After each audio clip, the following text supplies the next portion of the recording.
With Katrina, nothing is never back to normal. It's a new normal.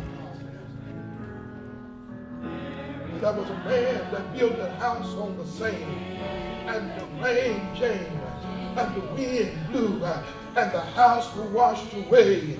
But then there was a man who built his house on a rock, and the rain came, and the wind blew, but that house stood because it was founded upon a rock. I said, sometimes it gets dark at night, but in the morning everything will be all right.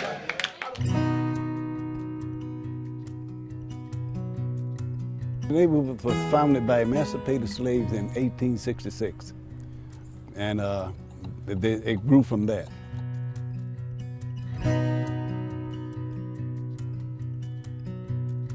One thing about living in Turkey Creek, we didn't have things. You had to get you a stick, ride it for a horse. Or if you wanted to get a scooter, you get you a bicycle rim and a stick, put it in the middle, and just run down the street with it.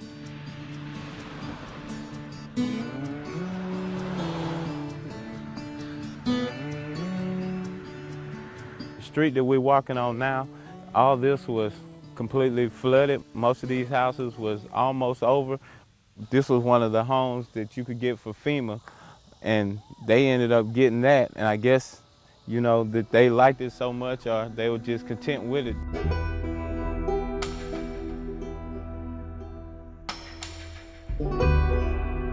All we could hear was what happened in New Orleans.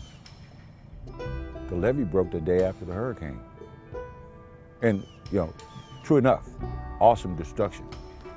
You know, that was one terrible situation. But it was as if we didn't have any damage here. And I saw the water coming up through the woods. It had never been here before. It never came up that far. As the water rose and as person realized that their life was in jeopardy, as we always do, we believe in the power of prayer.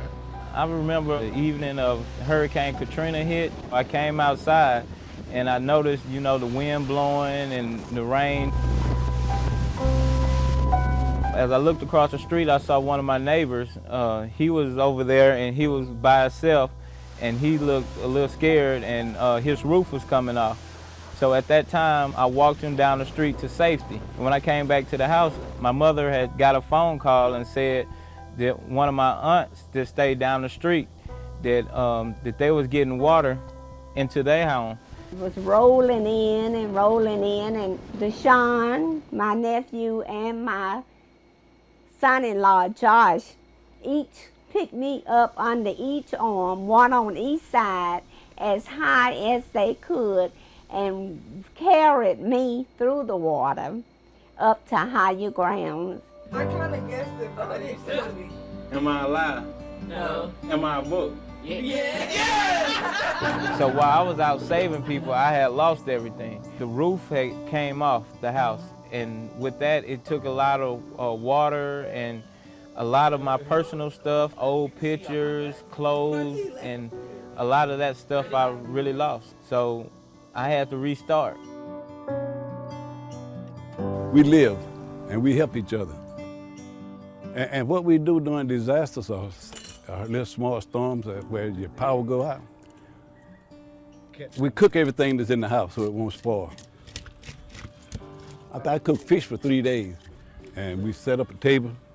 You pass by, you're hungry, you come by and get something to eat. Flowers Warren and Frank, they would come down and help me. We started with the demolition. We took the house apart, put it in the dumpster. And then when I started construction, somebody would always be there if I needed a hand lifting something or getting something in place, and I could continue to do what I needed to do.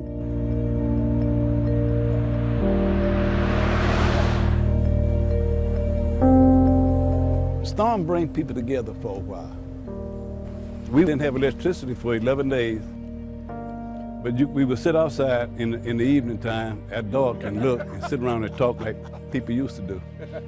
And you could look back through the woods, you could see the fireflies. I thought they were all gone, but they still here. It just wasn't dark enough to see them.